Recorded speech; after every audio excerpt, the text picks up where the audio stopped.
শুভ সকাল বন্ধুরা, তোমরা সবাই কেমন আছো? আশা করি সবাই খুব ভালো আছো। আমিও খুব ভালো আছি। তো সকালবেলা উঠে আমার ছেলে খেলা শুরু করে দিয়েছে। তারপরে কোলে নিয়ে চলে এসেছি রান্নাঘরে। খুব কান্নাকাটি করছে, ঘুম থেকে উঠেছে। তো এখানে দেখো মাছ এনেছে, সবজি কেটে নিয়েছি, আলু বেগুন দিয়ে ইলিশ মাছের ঝোল করব আর উচ্ছে ভাজা করব।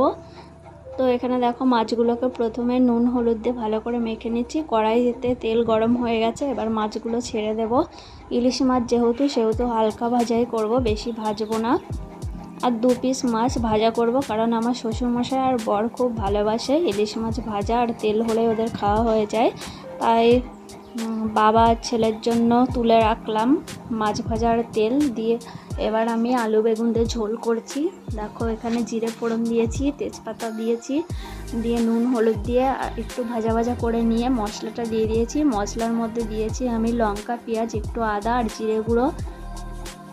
দারুণ লাগে খেতে কিন্তু আলু বেগুন দিয়ে। সর্ষে ইলিশের থেকে আমার আলু বেগুন দিয়ে ঝোল করলেই বেশি ভালো লাগে।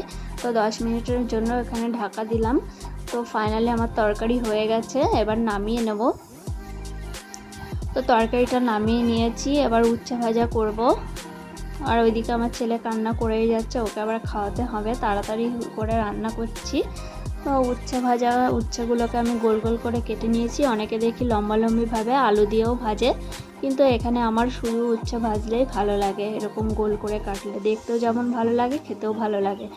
তারপরে মেঘ পড়েছে, ছাদে চলে এসেছি, হালকা রোদও আছে। এবার যেগুলো শুকনো আছে সেগুলো তুলে নেব। এখানে দেখো কয়েকটা গাছ লাগানো আছে, আর জিরে রোদে দিয়েছিলাম, জিরের গুঁড়ো করব। আর এখানে আমতেল দিয়েছি, আমতেলগুলো অনেক দিন রোদে দেওয়া হয় না, না দিলে কিন্তু সাদা এক ধরনের আস্তরণ পড়ে, আর সেটা খেতে ভাল লাগে না, খাওয়া উচিত না। তো এখানে দেখো জামা কাপড় শুকনোগুলো তুলে নেব, আর ভেজাগুলো উল্টে দিয়ে যাব। ফাইনালি আমার জামা কাপড় তোলা হয়ে গেছে, এবার চলে যাব নিচে। যেহেতু এখনও রোদ আছে, মেঘ করেছে এক পাশে, কিন্তু যখন বৃষ্টি আসবে তখন আবার নিতে আসবো ওগুলো। আর এখানে দেখো আমার পাপা ঝাড়ুদার বিছানা ঝাড়ছে। তো মেঘ করেছে প্রচণ্ড।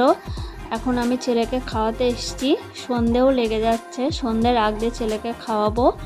দেখো এখানে আমার ছেলে কীরকম করে, ও শুধু ঠেলে উপরের দিকে উঠে যায়, জানো তো। খাওয়ানো প্রচণ্ড কঠিন কাজ, কেউ খাওয়াতে পারে না, আমারই খাওয়াতে হয়। চুপচাপ বসে থাকলে এও কিন্তু খাওয়াতে পারে, কিন্তু ওকে খাওয়ানো সম্ভব না, কেউই পারে না, আমারই খাওয়াতে হয়। আর এখানে দেখো জামা কাপড়গুলো 3 দিনের জমা হয়েছিল, সব ধুয়ে দিয়েছি, শুকিয়ে গেছে। এগুলো গুছিয়ে ফেলবো, তাছাড়া আমার ছেলে শুধু নিচে ফেলে দেবে বারবার। সন্ধ্যাবেলা একটু রেডি হয়েছি, যাব বাজারে। আজকে আমার জন্মদিন ছিল, কিন্তু জন্মদিন তো আর পালন করা সম্ভব না এসব ছেলেপেলে নিয়ে, কি আর বলবো, ঝামেলায়। তাই ওর বাবা বলল চলো একটু বাজারে নিয়ে যাই, আর আমার একটু প্রয়োজনও ছিল কিছু জিনিস কেনার। তো ফাইনালি এখানে ফুচকা নিয়ে এসেছি, আর কয়েকটা জিনিস কিনে নিয়ে এসেছি। এখানে দেখো সবাই ফুচকা খাচ্ছে, আমার শাশুড়ি মাও খাচ্ছে, ভাগ্নিরা এসছে খাচ্ছে, আমিও খেয়েছি।